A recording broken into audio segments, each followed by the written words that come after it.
Empêtré dans une crise politique sans fin depuis 2015, le bout du tunnel semble apparaître en Guinée-Bissau. En effet, suite à un sommet extraordinaire qui a réuni à Lomé 11 chefs d'État de la CEDEAO, un Premier ministre de consensus a été nommé puis a prêté serment dans la foulée au palais présidentiel. Aristide Gomes, puisque c'est l'heureux élu, aura comme objectif principal conduire le pays aux législatives de novembre et donc conjuguer au passé la crise née du divorce entre le président José Mario Vaz et le chef du parti au pouvoir, Domingos Simoes Pereira. Peut-on déjà se réjouir pour les Bissau-Guinéens? Quels sont les termes de l'accord ayant permis cet énième Premier ministre, la CEDEAO, impliquée dans la résolution de ce conflit qui n'a pas hésité à montrer des muscles, a-t-elle joué un rôle dans ce dénouement? Autant de préoccupations qui seront prises en compte dans le premier plateau du jour. Guinée-Bissau, Premier ministre de consensus, la fin du conflit politique. La question sera posée lors du premier débat du jour. Ensuite, et dans le prolongement de l'affaire de la caisse d'avance de la mairie de Dakar, qui a vu la condamnation du maire Khalifa Babacar Sall à 5 ans de prison ferme, Barthélémy Dias, maire de la commune de Mermoz-Sacré-Cœur, est désormais fixé sur son sort au Sénégal, jugé pour outrage à magistrat et appel à un attroupement pour ses propos. Dans la foulée de la condamnation de Khalifa Sall, il écope de 6 mois ferme. Quelle lecture faire de cette condamnation dans le contexte sociopolitique actuel au Sénégal? Y a-t-il lieu de s'inquiéter pour la justice sénégalaise, comme le pensent les avocats conseils du maire Dias? Le sort réservé à Barthélémy Dias et à Khalifa Sall peut-il être effectivement lié à leurs opinions politiques? La présidentielle de 2019 n'offre-t-elle pas un boulevard au président Sall du fait des ennuis à tort ou à raison de tous ses opposants? Et pour ajouter à ce tableau, plusieurs opposants venus protester contre l'adoption d'une révision du code électoral dans l'optique de la présidentielle à venir ont été interpellés puis relâchés tard dans la soirée. Objet de conflit, l'examen d'un projet de loi imposant un parrainage à tous les futurs candidats. Et malgré une manifestation réprimée dans les rues de Dakar et une bagarre dans l'enceinte même du Parlement, le projet de loi a été adopté. Nous en parlerons en second un plateau Sénégal, révision de la loi électorale. À moins d'un an de la présidentielle, qu'est-ce qui fait courir le régime Sall? C'est le thème retenu sur le second plateau de votre émission consacrée au décryptage de l'actualité sur le continent africain. À toutes et à tous, bonjour et merci de sans cesse nous renouveler votre confiance. Sortie de crise en Guinée-Bissau, on en parle juste après ceci.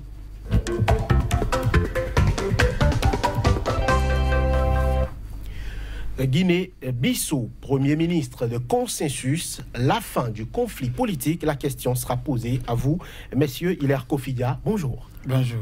Juriste, vous êtes analyste politique. Un plaisir de vous retrouver sur le plateau de Angle de Vue. Face à vous, Lamine Tissé, bonjour. Bonjour. Écrivain, vous êtes expert en communication politique. Lamine Tissé, les Bissau-Guinéens vont enfin avoir un Premier ministre qui pense développement ou celui qui vient d'être nommé sera obligé de penser politique au sens africain du terme?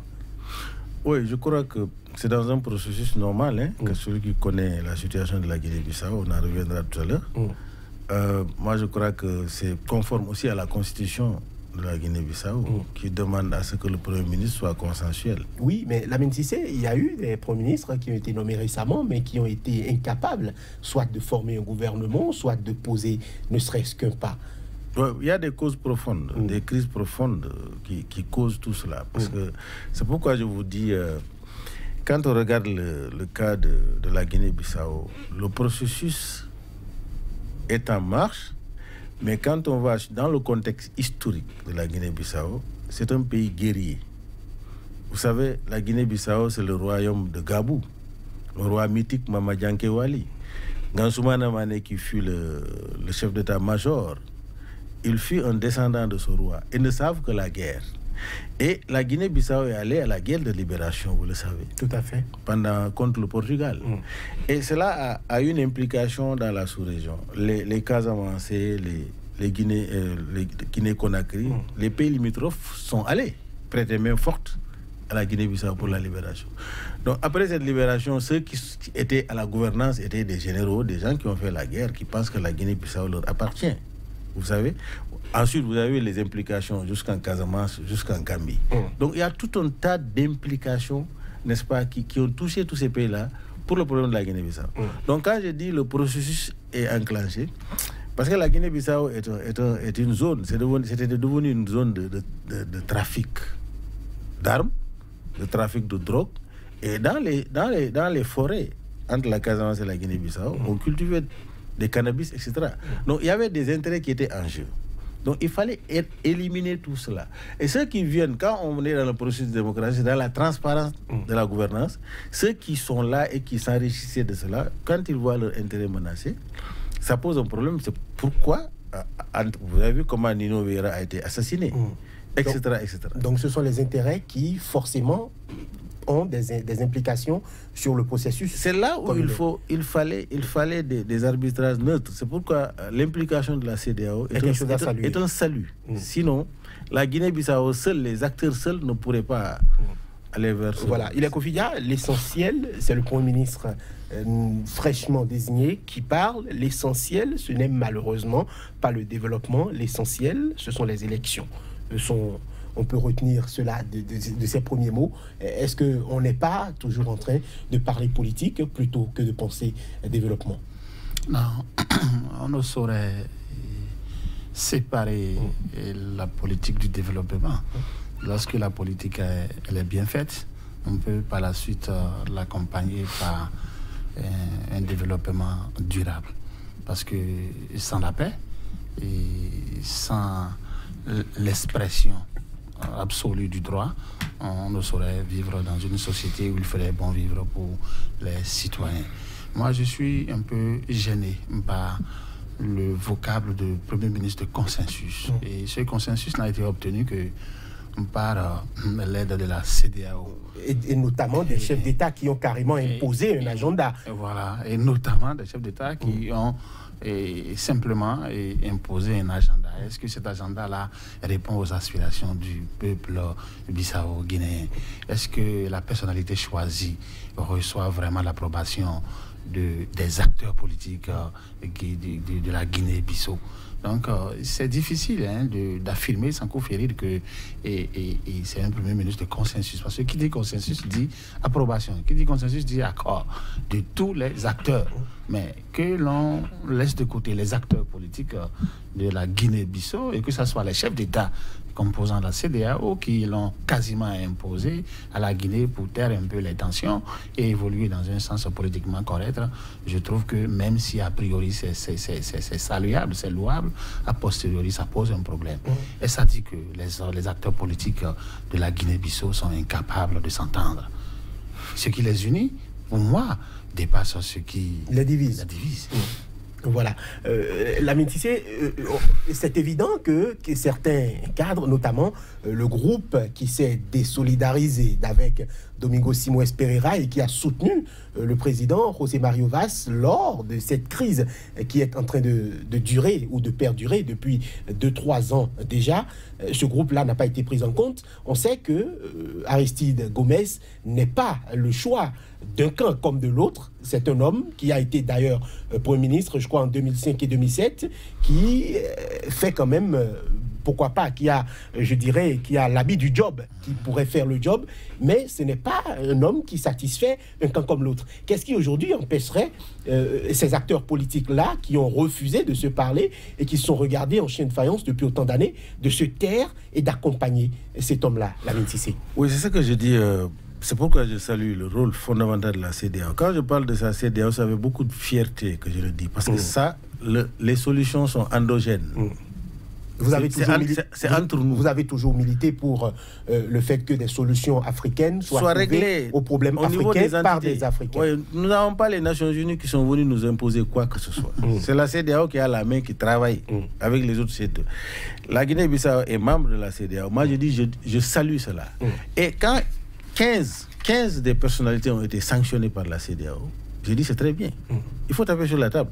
Parce que sinon, la Guinée-Bissau, c'est des massacres, c'est des coups d'État qui vont se former. C'est-à-dire qu'il faut régler chaque pays selon les spécificités. La Guinée-Bissau a un contexte historique spécifique. Donc, dans le processus de démocratisation, il faut l'accompagner. Il il faut l'accompagner. Tout en l'accompagnant, il faut que ça soit dans le cadre de l'entité régionale, voilà. La CEDEAO-UEMOA. Et c'est pourquoi je dis, vous savez, quand on dit consensus, en principe, ce qui est prévu est que le Parlement et le président de la République doivent être d'accord sur le choix d'un premier ministre. Un Parlement qui n'a pas ouvert ses portes pendant 2 ans. Non, je dis c'est ce qui est dans la Constitution. Et qui d'ailleurs vient de le faire. Je dis c'est ce qui est dans la Constitution. Mais les députés sont là. Et maintenant, le rôle fondamental de la CEDEAO, le rôle d'accompagnement, etc., c'est extrêmement important. C'est-à-dire que, disons, allons-y, continuons le processus. Parce qu'en fait, la Guinée-Bissau, pour sortir, changer les mentalités, pour comprendre que c'est la démocratisation, c'est le peuple, il ne faut pas que le peuple soit tout le temps en otage par, n'est-ce pas, une certaine bourgeoisie militaro, etc., etc. Non, non, non. Il faut déjà dépolitiser la gouvernance de la Guinée-Bissau et les amener vers le processus. Avec la CEDEAO, je sais qu'ils vont arriver à trouver une solution. Voilà. L'Amitié parlait des sanctions ciblées. Est-ce que c'est quelque chose qui a quand même pu aboutir ou permettre que les camps acceptent, vaille que vaille, ce nouveau Premier ministre? Je ne dénie pas la CEDEAO et insatisfait d'avoir accompagné le pouvoir de la Guinée-Bissau, mais j'aurais aimé quand même qu'à côté, à côté du président de la République, que les acteurs ou les responsables de la CEDEAO auraient pu faire venir les 2 camps qui s'opposaient. Ça a été fait. Ça a été fait. Ça a été fait. Le président du parti au pouvoir, Domingos Simoes Pereira, est présent, le président aussi. Donc, les clivages sont quand même représentés. Pas conséquent, c'est une première parce que pour une fois, la main du blanc n'est pas venue résoudre, une crise africaine. Et donc, Aristide Gomez semble être la personne qui puisse recevoir l'approbation de tous. Et donc, espérons que tout de suite la politique et ensuite le développement durable. Voilà, le Parlement a d'ailleurs rouvert ses portes. La preuve, le Parlement a ouvert ses portes. Voilà, et après ensemble, 2 ans. Voilà, 2 ans après, et les acteurs ont ensemble décidé de prolonger plusieurs mandats, notamment le mandat des députés, pour aboutir aux élections législatives prochaines qui vont décider, puisque la présidentielle aussi, il ne faut pas oublier, c'est un mandat qui va finir et le président José Mario Vaz a tout intérêt à préparer sa succession ou à affronter un challenger parce que c'est un conflit qui, on le rappelle, ça peut être un fait plutôt étonnant, c'est un conflit au sein même du parti au pouvoir, le PAIGC. C'est juste, vous savez, ça va être facilité, d'autant plus que... Vous savez, la CEDEAO a joué un rôle fondamental en faisant partir Yaya Jammeh de la manière dont il est parti. Ça libère des problèmes en Guinée-Bissau. Ah, vous pensez que la Gambie de Yaya Jammeh avait une implication? Il y a une implication même sur la rébellion en Casamance. Il y a une connivence entre la Guinée-Bissau, la Gambie et les rebelles de la Casamance. Il y a une implication forte, il y a un lien fort. Yaya Jammeh, le fait qu'il soit parti, va faciliter la paix en Casamance et ça va faciliter la paix en Guinée-Bissau. C'est fortement lié. Je sais de quoi je parle. On n'a pas le temps de débattre tout cela, mais c'est pour dire que la CEDEAO est en train de mener, n'est-ce pas, un travail qui est formidable, que moi je salue, parce que franchement, au lieu d'appeler les autres, il faut que nous sommes à terme, on veut créer un marché commun ouest-africain. On veut avoir une CEDEAO des peuples. Mais comment on peut l'avoir si on n'est pas dans un environnement de paix et de stabilité? On fait la politique, c'est pour le bien-être de la population. On a vu la CEDEAO notamment réagir promptement lorsque Yaya Jammeh avait refusé de quitter le pouvoir. On voit la CEDEAO aujourd'hui qui est très très active dans la résolution de ce conflit politique qui dure depuis au moins 3 ans en Guinée-Bissau. Est-ce que c'est quelque chose qu'il faut saluer, les Kofiga, au-delà de tout? Il faut saluer cela parce que les problèmes des Africains doivent être réglés par les Africains, même si malheureusement cela pourrait être empiété par la formule selon laquelle la main qui donne est celle qui dirige. Mais si vous vous retrouvez pour résoudre les crises et que ceux qui vous accompagnent vous donnent toujours, ça va vous poser un problème. Et ça dit que, bon, la CEDEAO, d'accord, la CEDEAO, et c'est bien, c'est bienvenu. Mais il faudrait que cela soit perdu dans le temps et dans l'espace et que les résultats recherchés ou escomptés soient vraiment positifs. Le Premier ministre, allez-y. Non, je le joins parce qu'en fait, ce qu'il dit, c'est très vrai. Mais il faut voir la CEDEAO dans son processus. Il a été confronté à pas mal de problèmes similaires.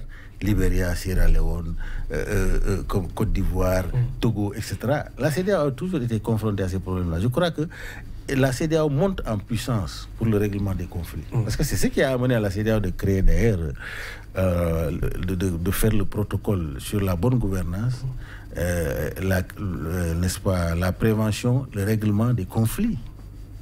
Ils ont créé cette institution-là. C'est pour mieux, n'est-ce pas, cerner ces problèmes. Parce qu'il n'y aura pas de développement tant qu'il n'y ait pas de paix. Ça, c'est fondamental. Voilà. Le nouveau Premier ministre déclare la réussite de ma mission dépendra en premier lieu de la volonté et de la collaboration qui me seront manifestées par le président de la République et par toute la classe politique. Mais oui. C'est un moyen subtil de mettre la classe politique bissau-guinéenne devant ses responsabilités. Non, ce n'est pas subtil dans la mesure où la volonté doit l'emporter sur les mots dans les conflits. Absolument. Sans une volonté politique, sans une volonté déterminée, on ne peut obtenir aucun résultat. L'homme volontaire ne recule devant rien. Et l'homme volontaire, son message est direct et sincère. Et l'homme volontaire, il est préparé pour servir et non pour asservir. Et donc, ce n'est pas subtil. Il a juste balancé une vérité. Il a juste fait comprendre que vous m'avez choisi, c'est vrai, mais il va falloir m'accompagner de façon volontaire et sincère. Voilà. C'est exact. Je suis d'accord avec lui, mais il faut qu'il y ait quand même une volonté. C'est vrai, la volonté doit... Mais nous avons des facilitateurs qui veillent. Les chefs d'État facilitateurs qui veillent au gré pour le respect, n'est-ce pas, des engagements pris. Je pense que nous allons aller vers... Vous savez, je suis très sensible quand on parle de Guinée-Bissau. Je suis pas de par les grands-pères d'origine, d'origine Guinée-Bissau. Le roi dont je parle, Mama Diawankewali. Ma grand-mère maternelle, les descendants. Vous savez, les Ngansumana Mané, etc. Il y a tellement... le contexte socio-culturel, quand vous l'analysez en Guinée-Bissau, il faut savoir qu'il faut que les forces extérieures viennent en aide. Parce qu'ils le règlent sur le plan socio-culturel également. Les facilitateurs de la CEDEAO, là. Ce n'est pas ce que vous voyez en haut là. Mais dans les coulisses, il y a des négociations qui sont beaucoup plus poussées. Tous les Guinéens-Bissau aujourd'hui veulent aller vers la paix. Et c'est une dynamique qui est en train d'évoluer. Voilà, une dynamique que les politiciens ont tout intérêt à suivre pour permettre qu'on parle de développement. Parce que quand on prend en otage tout un peuple pendant autant d'années, ce n'est pas quelque chose à saluer. Il faut tout à fait un dégel de la situation afin que les dirigeants élus par le peuple ne pensent qu'à servir le peuple et non à se servir, comme l'a dit Hilaire Kofidia. Ce sera la fin de la première partie de cette émission au Sénégal. Révision de la loi électorale à moins d'un an avant la présidentielle. Qu'est-ce qui fait courir le régime Macky Sall? On en parle après l'intermède.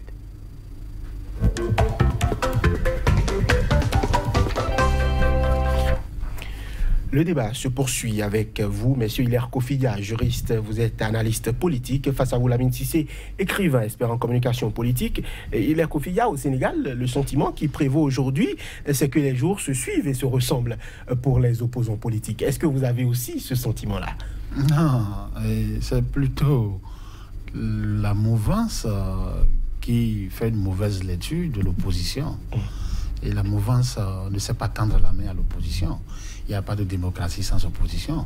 On ne peut conduire un État tout en voulant travailler sur un territoire à pensée unique. Il faut composer avec les exigences et les velléités de l'opposition. Et ce qui se passe à Dakar, on aura le temps de débattre de cela, est proche un peu de ce qui se passe malheureusement dans les États africains et le traitement que réserve la mouvance à tous les opposants.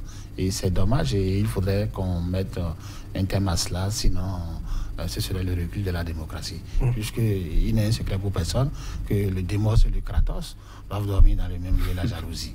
Le démos et le Kratos doivent dormir dans le même lieu et l'amour et la jalousie. Le gouvernement du peuple, pas le peuple pour le peuple. Alors que nous choisissons des gens qui vont se servir, mais ne pensent qu'à leur intérêt personnel et égoïste. C'est là le problème. Sinon, pourquoi ne pas écouter des voix discordantes pour pouvoir améliorer et mieux conduire le pays? l'intérêt général. L'intérêt général est efficace. L'efficacité de l'intérêt général, c'est la protection des droits. Alors ici, on bafoue des droits des uns et des autres. Et lorsque vous ne tenez pas le même langage, on fait tout pour vous étouffer, on vous colle quelque chose, ou on vous incarcère, ou on vous met en prison, ou on vous révoque. Et ça devient une monnaie courante dans les États africains. Et c'est des pratiques à décourager parce que franchement, la médiocrité de nos dirigeants est visible et lisible à travers de pareils actes, décisions et comportements.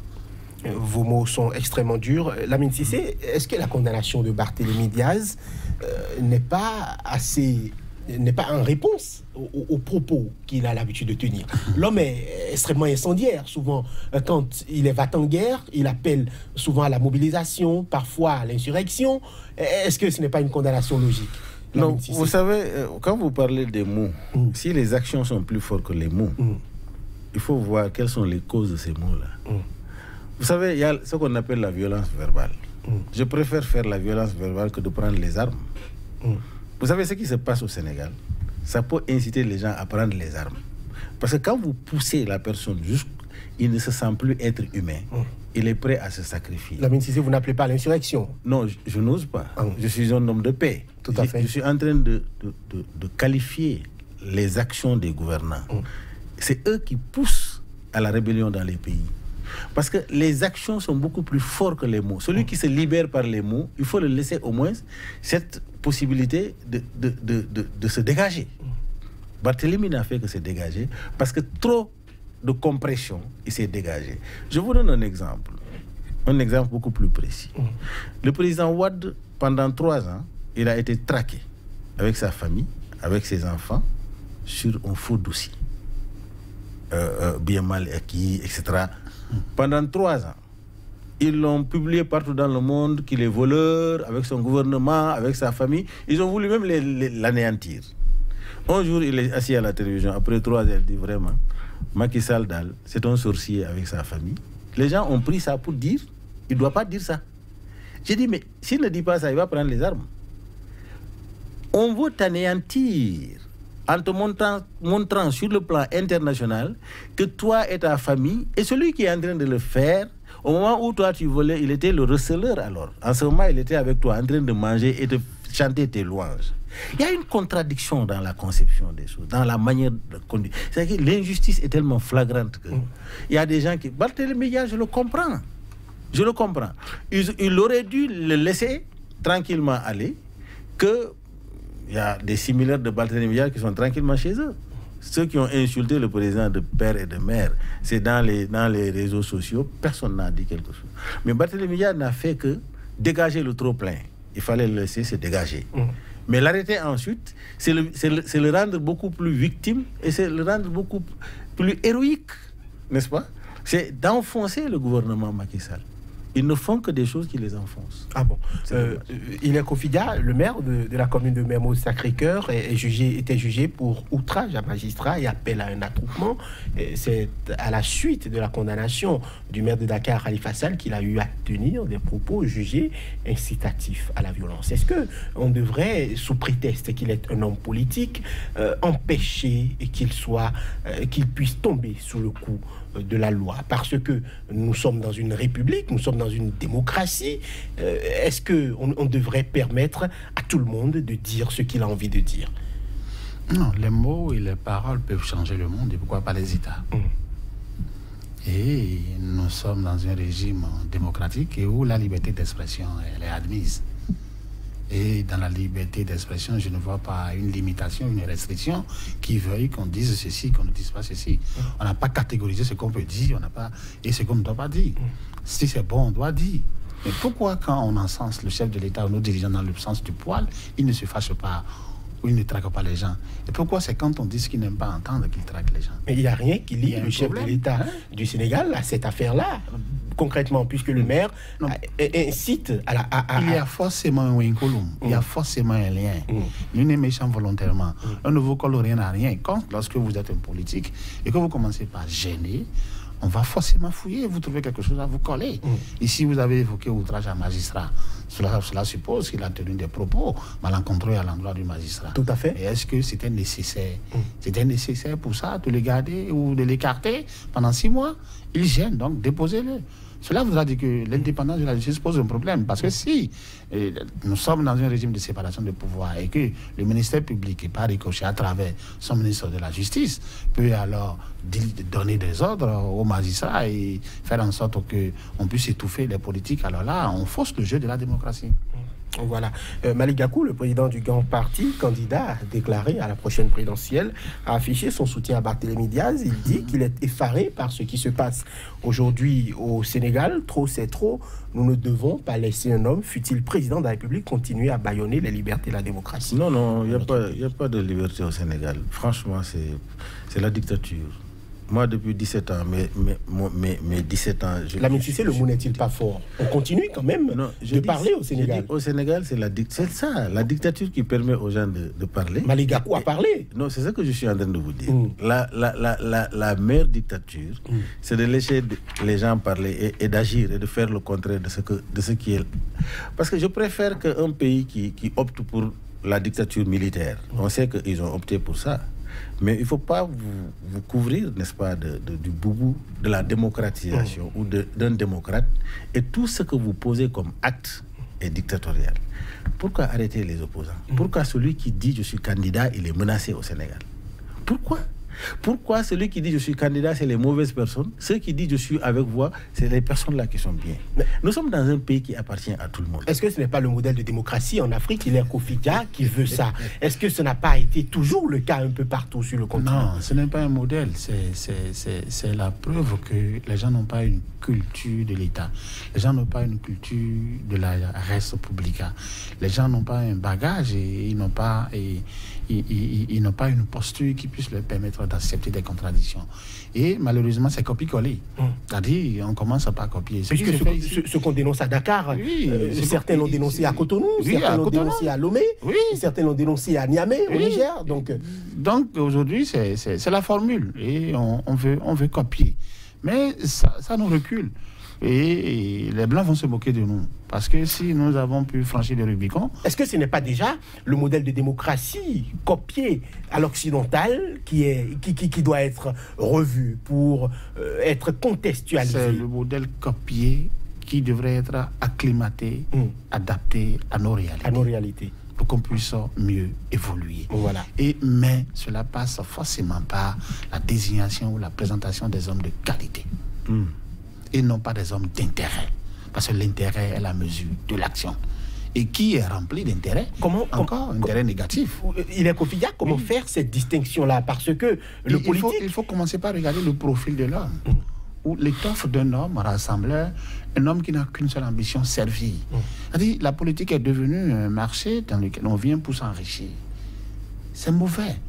Et d'où on voit comme opposants tous ceux qui peuvent vous empêcher de vous arroger la part du lion. C'est ce qui se passe au Bénin ici. Tous les autres sont mauvais. Tous les autres sont mauvais. L'opérateur économique d'hier, qui vous a même permis d'être là, il est mauvais. On le tâche de tout, on passe par tous les moyens pour l'étouffer, pour le réduire à cuillère. Et à Dakar, c'est la même chose. C'est le recul de la démocratie. Et qui dit recul de la démocratie dit l'avancement de la dictature. Mine de rien, ceux qui sont là sont en train de copier une période qu'on a déjà quittée. Mais il faut une dictature éclairée. Parce qu'ils se servent des institutions pour pouvoir s'exprimer. Ils se servent des institutions pour pouvoir bâillonner. Ils se servent des institutions pour pouvoir bafouer les lois de la République. Sinon, comment comprendre que c'est à 1 an des élections, à 10 mois précisément des élections, qu'on pense qu'il faut revoir le code électoral?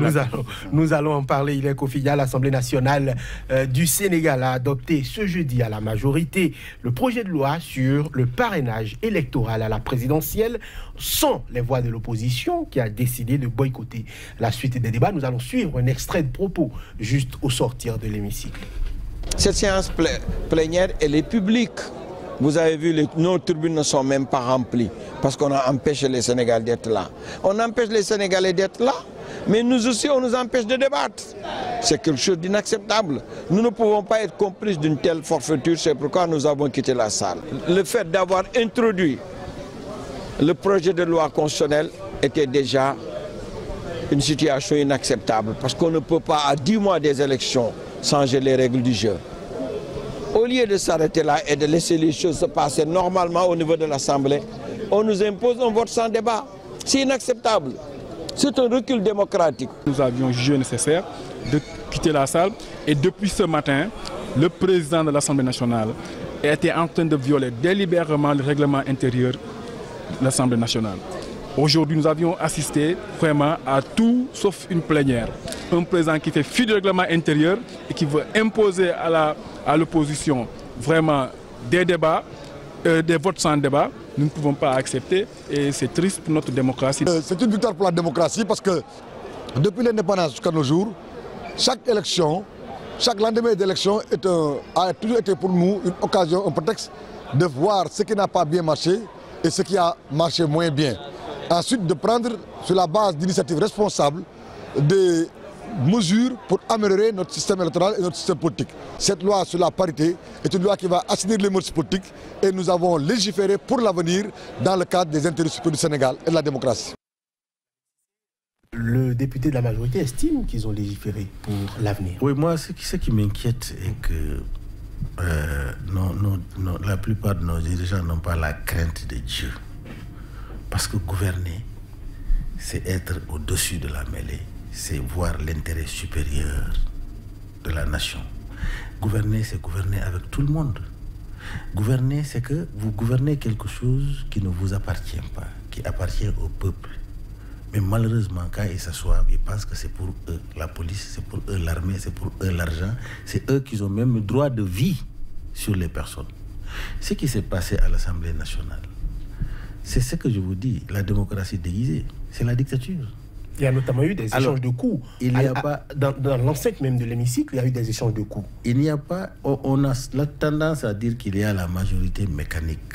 Mais ici, c'est la majorité électronique qui est là-bas. C'est quelqu'un qui... Comment donc, Lamine Cissé? Non, mais c'est le patron qui appuie sur le bouton et vous êtes électroniquement en mouvement. C'est tout. Parce que les gens perdent la raison.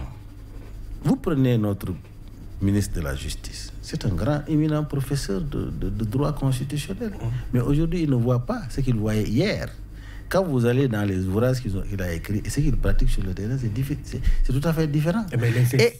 Et là, vous allez être comptable devant Dieu, parce que c'est le peuple que vous êtes en train de conduire. C'est ce que je suis en train de dire. J'ai dit aujourd'hui, celui qui doit diriger, non les populations, doit avoir la crainte de Dieu. Celui qui n'a pas la crainte de Dieu, tu dirigeras ce que Satan a voulu que tu diriges. Comme Satan a voulu que vous dirigez, c'est comme ça que vous allez dire. Il est Kofidia, est-ce que l'exercice du pouvoir d'État, ce n'est pas l'ivresse? Est-ce que ce n'est pas la réalité? Est-ce qu'on n'est pas censé être confronté à la réalité au quotidien? Est-ce que c'est ce qu'on dit quand on est éminent professeur, comme le disait Lamine Cissé? Est-ce que c'est cette même chose-là qu'on est censé faire quand on est dans la politique? Parce qu'en politique, on donne des coups, on en reçoit, puisque c'est ça la formule politicienne même. Et ce n'est pas qu'en Afrique d'ailleurs, il est Kofidia. Non, le pouvoir a ces réalités que de loin, on n'arrive pas à appréhender. Mais je ne comprends pas comment on peut changer du jour au lendemain et lorsque l'on se retrouve aux affaires. Moi, je vois cela plutôt comme étant le viol de la démocratie par la gloutonnerie politique. Simplement parce que, comme il a dit, pour moi, gouverner, c'est protéger et développer. Mais gouverner pour eux, c'est s'enrichir et s'enrichir autant que peut se faire et priver, si possible, utiliser tous les subterfuges pour priver les autres du gâteau étatique. Et l'État, il appartient à nous tous. Et comme il le dit si bien, lorsque vous ne vous mettez pas au-dessus de la mêlée, votre manière de conduire la démocratie va poser problème. C'est dommage que cela se passe au Sénégal, à Dakar, et où vous voyez le discours tenu par les députés de l'opposition. Et quand ils ont pris la parole, ils ont dit un vote sans débat. Et dans une démocratie, comment peut-on voter sans débat? Et dans une démocratie, comment est-ce que le président de l'Assemblée nationale peut corroborer la volonté du président de la République? L'Assemblée nationale a pour fonction principale le contrôle de l'action gouvernementale. Donc, on n'a pas dit que l'Assemblée nationale doit appuyer les décisions de l'exécutif. Mais on sent un certain copinage entre l'Assemblée nationale et le pouvoir exécutif. Voyez-vous, et ils ont décidé alors de libérer les chaises de tourner dos à ce que j'appellerais un hold-up. Sinon, qu'est-ce qui justifie qu'on touche à 10 mois des élections au code électoral? On ne peut pas changer les règles du jeu en cours du jeu, ni pendant le jeu. Le président Macky Sall, qui s'exprimait depuis Paris dans les locaux de l'ambassade du Sénégal en France, je crois, disait ceci: 300 partis politiques, c'est trop au Sénégal. Et pour le président Macky Sall, cette loi, cette modification du code électoral, notamment le pourcentage. Aujourd'hui, nous sommes à 0,8% plutôt que 1 qui était proposé au préalable dans cette loi-là. C'est la fourchette entre 0,8 à 1. Voilà. Donc, est-ce que quelque part, ce n'est quand même pas utile pour éliminer les candidats fantaisistes? Bon, je m'explique. Il y a une injustice. Laquelle? On dit qu'il y a l'égalité entre les partis politiques légalement constitués et les indépendants. C'est là où se trouve l'injustice. Moi, j'ai mon parti politique reconnu avec mon récépissé. J'ai des charges de fonctionnement de mon parti. Vous quittez les États-Unis quelque part, vous venez, je suis au même titre d'égalité que vous. L'injustice se trouve à ce niveau-là. Et dans la Constitution, notre Constitution a fait la différence entre les partis politiques légalement constitués et les indépendants. Donc, ils sont en train de violer la Constitution en allant dans ce sens-là. Alors, maintenant, si, par exemple, moi qui ai mon parti politique, je dois donner... le fichier électoral aujourd'hui au Sénégal est à 6 500 000. Ça va, la tendance va vers 7 millions. On me demande, moi, de produire 65 000 signatures. S'il y a 10 partis politiques, chacun doit produire 65 000 signatures. Ça fait 650 000 signatures. Et celui qui signe chez vous n'a pas le droit de signer chez moi. Ça, c'est la rationalité des partis politiques. Ce qui veut dire qu'au finish, ils auront le tableau des votants potentiels. C'est-à-dire, ils auront déjà le tableau des votants. Le secret même du scrutin est dévoilé. Parce que celui qui signe, il doit mettre le numéro de sa carte d'identité, son nom, etc., là où il est, son bureau de vote, la région où il est. Donc, le pouvoir aura automatiquement une fiche déjà des votants potentiels. Ils vont en faire quoi? C'est là où toute la suspicion se trouve. Parce que c'est pas gratuite que le président Macky est en train de faire ça. Nous avons vu aux élections législatives, lui-même il a financé des partis politiques gratuitement pour polluer. Ils ont dit 47 listes. Alors maintenant, il s'est appesanti sur ça pour dire qu'il faut rationaliser. Mais pour rationaliser, il faut causer avec l'opposition. Le pays ne t'appartient pas. Vous dire que vous êtes chef, c'est-à-dire que vous avez le droit de faire tout ce que vous voulez. Donc, causez avec les acteurs politiques. Tant est que c'est l'intérêt supérieur de la nation. Mais il faut une causerie sincère et constructive. Et qu'il y ait un consensus autour de toutes les réformes qui vont se faire. Mais s'il n'y a pas de consensus du tout, le président Macky Sall a décidé seul de faire ce qu'il veut et il veut atteindre un objectif. L'objectif, c'est de contrôler l'électorat et de permettre... Parce que si, par exemple, si c'est le Conseil constitutionnel qui valide, comme ça a été fait aux élections passées, le président Youssou N'Dour a été candidat indépendant. Là, en ce moment, c'était 10 000 signatures, la Constitution a dit, candidat indépendant. Il a amené 12 000 signatures. C'est le Conseil constitutionnel qui a invalidé pour dire telle signature n'est pas conforme à ça. Alors que nous sommes dans un pays où 60% des populations sont analphabètes. Ils ne savent pas écrire ni lire. Il y a des gens qui depuis qu'ils ont signé sur leur carte, ils n'ont plus jamais signé. Vous demandez à ces gens-là de signer et vous voulez avoir la conformité des signatures. Par quel mécanisme? Ça dit que la loi là n'est pas applicable sur le terrain. C'est ça la réalité. Et l'objectif visé, nous allons voir. Allons-y, continuons. Voilà, mais si cette loi n'est pas applicable, quel en serait aujourd'hui l'objectif selon vous? Non, je veux bien comprendre le bien fondé de la démarche du président Macky Sall. Et il dit freiner l'anarchie de la pléthore des partis politiques. Tout à fait, puisqu'il dit qu'aujourd'hui, il y en a jusqu'à 300 et que si on ne coupe pas cela, on est en train d'aller vers 500 partis. Et pour cela, il voudrait que les uns et les autres puissent recueillir les signatures à hauteur de 1% des électeurs enregistrés dans cette région. Afin d'épurer dans cette région dans le pays pour être éligible. Et quand lui, il était élu, ils étaient à combien de partis politiques? Et en quoi cela a gêné le jeu de la démocratie, cela a faussé le jeu de la démocratie.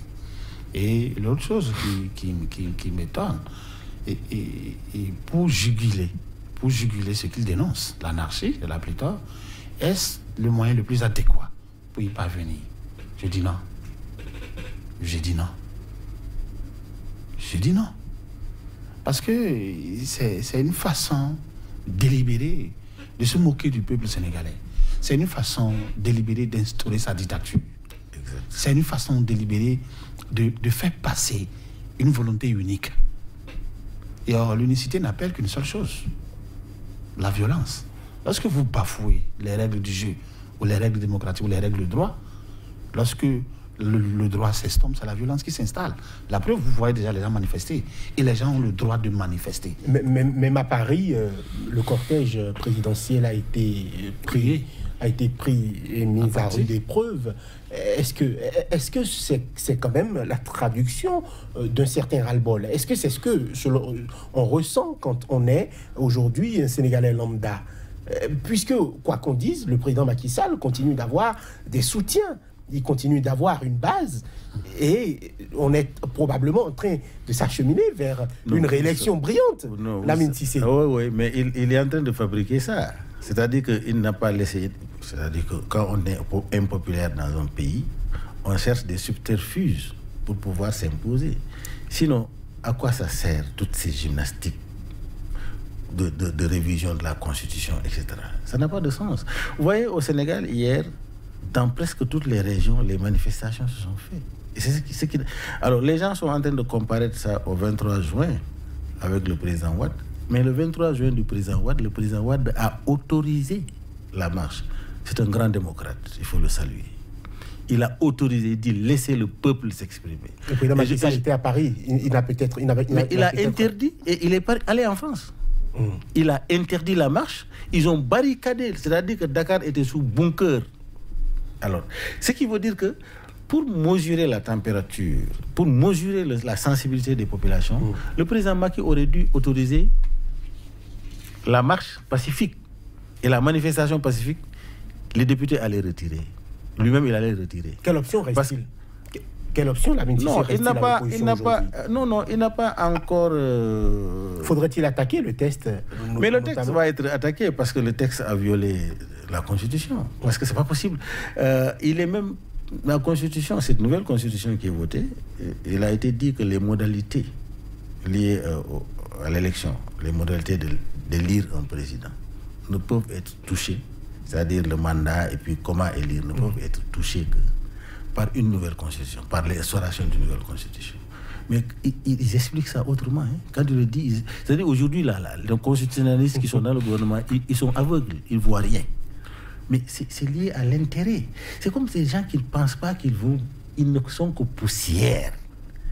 Un jour, on va les mettre sous la terre. Et ils sont là seuls, jugés par leurs actes, les actes qu'ils auraient posés. Nous avons un problème fondamental, comme mon co-débatteur l'a dit. Nos chefs d'État africains, je ne sais pas, quand ils montent au pouvoir, au lieu de venir travailler pour le peuple et de créer le consensus national, parce que vous êtes élu avec 51% ou 52% au maximum, et les autres, vous les mettez de côté, celui qui n'est pas avec vous, alors que vous mettez les potentialités, les compétences de côté, alors que vous devez amener ces compétences-là, créer un consensus autour de vous pour amener le pays vers le développement. Voilà. Il faut rapidement peut-être opiner sur les propos d'Idrissa Seck, qui a été libéré, on le rappelle, mais qui dit que le président Macky Sall est un triple violeur constitutionnel. Il parle notamment de la forme républicaine de l'État, le mode d'élection, la durée du nombre de mandats qui sont intouchables. Un autre article qui protège tout ceci et pour parler finalement du droit de marche. Du droit de marche qui est violé par le président Macky Sall, et il annonce qu'ils vont saisir notamment la CEDEAO et qu'ils verront les modalités pratiques et l'angle d'attaque qu'il faudra adopter pour attaquer cette loi. Je le soutiens à 200%. Parce que vous ne pouvez pas présider une république tout en bafouant les lois de cette république-là. Mais et puis, nos dirigeants ont pris une mauvaise habitude. Macky Sall savait que ce qu'il faisait n'était pas bien. Ils ont pris une mauvaise habitude.